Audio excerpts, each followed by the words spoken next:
Good morning students. ਅੱਜ ਆਪਾਂ ਪਾਠ 10ਵਾਂ ਕਰਾਂਗੇ ਜਿਸ ਦਾ ਨਾਮ ਹੈ ਸ਼ੇਰਨੀਆਂ। ਹੋਰ ਬੱਚੇ ਤੇ ਸੌਂ ਗਏ ਸਨ ਪਰ ਸਭ ਤੋਂ ਛੋਟਾ ਅੱਜ ਜਾਗਦਾ ਸੀ। ਦਿਨੇ ਚੋਖਾ ਚਿਰ ਸੁੱਤਾ ਹੋਣ ਕਰਕੇ ਮੇਰੀ ਪਤਨੀ ਉਸ ਦੇ ਨਾਲ ਲੰਬੀ ਪੈ ਕੇ ਉਸ ਨੂੰ ਸੌਣ ਦਾ ਚਾਰਾ ਕਰ ਰਹੀ ਸੀ। ਮੇਰੀ ਤੇ ਮੇਰੀ ਪਤਨੀ ਦੀ ਸਲਾਹ ਸੀ ਕਿ ਸੌਣ ਤੋਂ ਪਹਿਲਾਂ ਕੁਝ ਚਿਰ ਸੈਰ ਕਰ ਆਈਏ, ਪਰ ਕਾਕੇ ਦੇ ਸੌਣ ਤੀਕ ਕਿਸ ਤਰ੍ਹਾਂ ਜਾ ਸਕਦੇ ਸਨ, ਨਾਲੇ ਉਸ ਨੂੰ ਚੁੱਕਣਾ ਵੀ ਔਖਾ ਸੀ। ਇਸ ਲਈ ਮੈਂ ਪਹਿਲਾਂ ਇਕੱਲੇ ਹੀ ਜਾਣ ਦਾ ਫੈਸਲਾ ਕੀਤਾ। ਮੇਰੀ ਪਤਨੀ ਮਗਰੋਂ ਆ ਕੇ ਮੇਰੇ ਨਾਲ ਰਲ ਸਕਦੀ ਸੀ। ਚੰਗਾ ਮੈਂ ਚੱਲਣਾ ਵਾਂ, ਮੈਂ ਮੰਜੀ ਤੋਂ ਉੱਠਦੇ ਹੋਏ ਕਿਹਾ। ਜਦੋਂ ਉਹ ਸੋ ਗਿਆ, ਤੂੰ ਵੱਡੀ ਪਾਰਕ ਵਿੱਚ ਆ ਜਾਵੀਂ, ਮੈਂ ਉੱਥੇ ਹੀ ਹੋਵਾਂਗਾ। ਬਸ ਮੈਂ ਹੁਣੇ ਇਸ ਨੂੰ ਸੁਆ ਕੇ ਆ ਜਾਨੀ ਆਂ। ਗੱਲਾਂ ਕਰਦਿਆਂ ਕੋਲ ਨਹੀਂ ਸੌਂਦਾ, ਜਰਾ ਕੁ ਆਪ ਝੂਠੀ ਮੁੱਠੀ ਦੀਆਂ ਅੱਖਾਂ ਮਿਟੀਏ ਤਾਂ ਝੱਟ ਸੋ ਜਾਂਦਾ ਹੈ। ਮੇਰੀ ਪਤਨੀ ਨੇ ਮੈਨੂੰ ਤੇ ਆਪਣੇ ਆਪ ਨੂੰ ਤਸੱਲੀ ਦਿੱਤੀ। ਮੈਂ ਇਕੱਲਾ ਬਾਹਰ ਤੁਰ ਪਿਆ।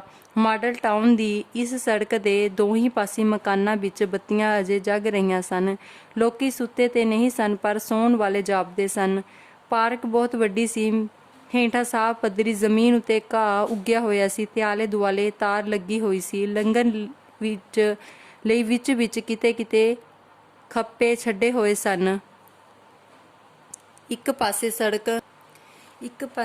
ਸੜਕ ਲੰਘਦੀ ਸੀ ਜਿਸ ਉੱਤੇ ਜਗ ਰਹੀਆਂ ਬੱਤੀਆਂ ਪਾਰਕ ਵਿੱਚ ਚਾਨਣਾ ਸੁੱਟਦੀਆਂ ਸਨ। ਇਸ ਤਰ੍ਹਾਂ ਪਾਰਕ ਵਿੱਚ ਇੰਨਾ ਕੁ ਚਾਨਣ ਸੀ ਜਿੰਨਾ 8 ਕੁ ਦਿਨਾਂ ਦੇ ਚੰਦ ਦਾ ਹੁੰਦਾ ਹੈ, ਤੇ ਸੜਕ ਦੇ ਕੰਢੇ ਉਤਲੇ ਦਰਖਤਾਂ ਦੇ ਲੰਬੇ ਲੰਬੇ ਪਰਛਾਵੇਂ ਪਾਰਕ ਵਿੱਚ ਡਿੱਗਦੇ ਸਨ ਤੇ ਕਈ ਥਾਵਾਂ ਉੱਤੇ ਹਨੇਰਾ ਕਰ ਰਹੇ ਸਨ।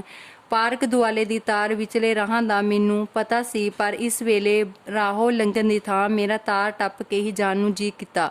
ਤਾਰ ਲੰਘ ਕੇ ਇੱਕ ਸਿਰਿਓਂ ਮੈਂ ਦੂਜੇ ਸਿਰੇ ਨੂੰ ਤੁਰ ਪਿਆ। ਪਾਰਕ ਵਿੱਚ ਇਸ ਵੇਲੇ ਮੇਰੇ ਬਿਨਾਂ ਹੋਰ ਕੋਈ ਨਹੀਂ ਸੀ।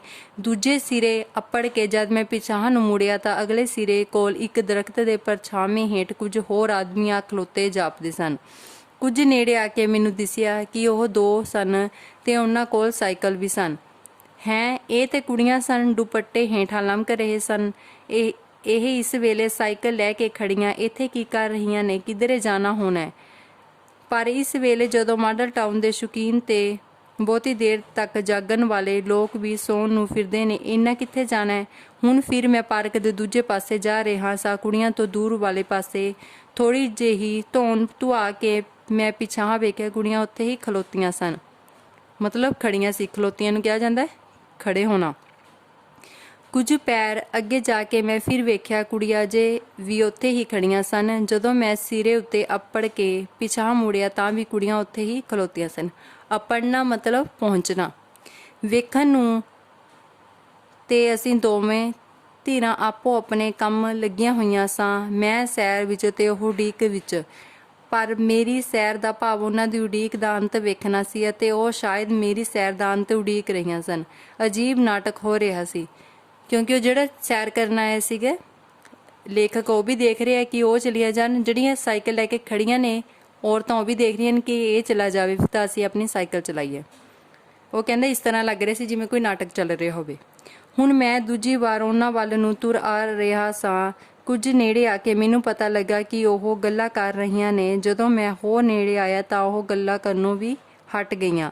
ਥੋੜ੍ਹੀ ਦੂਰ ਜਾ ਕੇ ਜਦ ਮੈਂ ਪੱਕੀ ਸੜਕ ਦਾ ਮੋੜ ਮੁੜਿਆ, ਅੱਗੋਂ ਮੇਰੀ ਪਤਨੀ ਆ ਰਹੀ ਸੀ। ਕਾਕੇ ਨੇ ਬੜਾ ਚਿਰ ਲਾ ਦਿੱਤਾ ਸੌਂਦਿਆਂ, ਇਸ ਲਈ ਮੈਨੂੰ ਦੇਰ ਲੱਗੀ ਹੈ। ਉਹ ਆਓ ਇੱਕ ਚੱਕਰ ਹੋਰ ਲਾ ਲਈਏ ਪਾਰਕ ਦਾ, ਉਸ ਮੰਗ ਕੀਤੀ।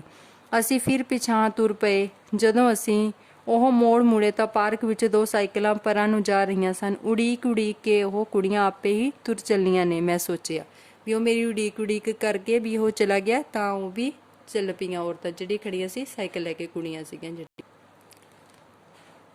ਅਜੇ ਅਸੀਂ ਬਾਹਰ ਸੜਕ ਉੱਤੇ ਹੀ ਸਾਂ ਕਿ ਉਹ ਸਾਈਕਲ ਪਿਛਾਂਹ ਨੂੰ ਘੁੰਮ ਪਏ। ਪਾਰਕ ਦੇ ਇਸ ਸਿਰੇ ਦੇ ਨੇੜੇ ਆ ਕੇ ਉਹ ਦੋਵੇਂ ਸਾਈਕਲ ਫਿਰ ਮੁੜ ਗਏ। ਇਹ ਕੁੜੀਆਂ ਤੇ ਖਬਰੇ ਸਾਈਕਲ ਚਲਾਉਣ ਦੀ ਜਾਂਚ ਸਿੱਖ ਰਹੀਆਂ ਸਨ। ਮੇਰੀ ਪਤਨੀ ਵੀ ਮੇਰੇ ਵਾਂਗ ਸਾਈਕਲਾਂ ਵੱਲ ਹੀ ਵੀ ਦੇਖ ਰਹੀ ਸੀ।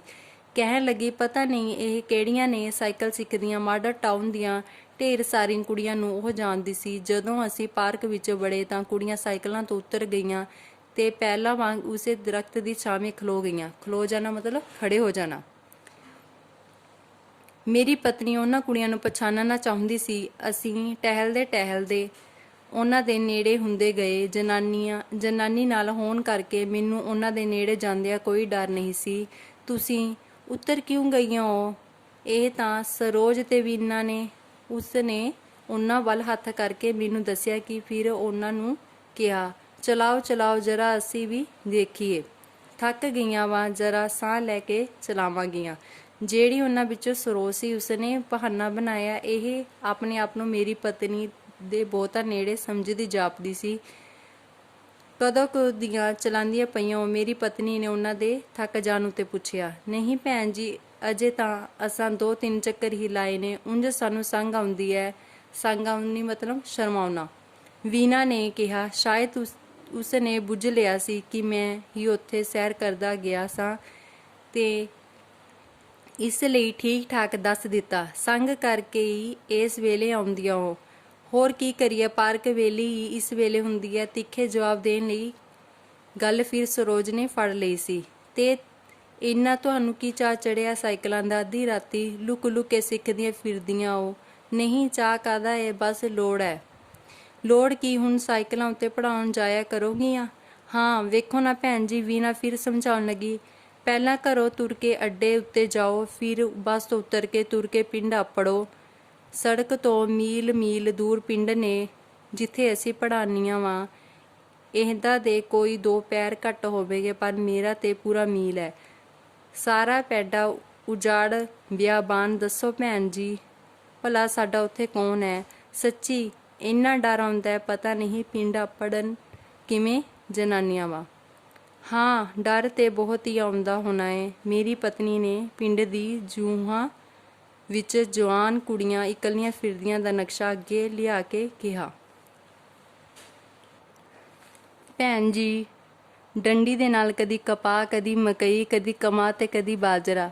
ਜਿੰਨਾ ਚਿਰ ਪੈਲੀ ਮੁੱਕ ਨਾ ਜਾਏ ਉਤਲਾ ਸਾਹ ਉਤਾਹ ਤੇ ਹੇਠਲਾ ਹੀ ਰਹਿੰਦਾ ਹੈ। ਹੁਣ ਕਈ ਹੋਰ ਕੁੜੀਆਂ ਨੇ ਸਾਈਕਲ ਲੈ ਲਏ ਹਨ। ਆਂਦੀਆਂ ਨੇ ਸਾਈਕਲ ਉੱਤੇ ਡਰ ਘੱਟ ਆਉਂਦਾ ਏ, ਨਾਲੇ ਤੁਰਨ ਤੋਂ ਬਚ ਜਾਈਦਾ ਏ। ਬਸ ਸਾਈਕਲ ਚਲਾਉਂਦੇ ਝੱਟ ਬੰਦੇ ਕੋਲੋਂ ਲੰਘ ਜਾਓ। ਪਈ ਬੜਾ ਔਖਾ ਕੰਮ ਹੈ ਸਾਈਕਲ ਨਾਲ ਵੀ। ਤੁਸੀਂ ਤੇ ਸ਼ੇਰਨੀਆਂ ਹੋ। ਖੋਰੇ ਕਿੱਡਾ ਕੁ ਦਿਲ ਹੈ ਤੁਹਾਡਾ। ਲਿਆ ਖਾਂ ਭਲਾ ਵੇਖਾਂ।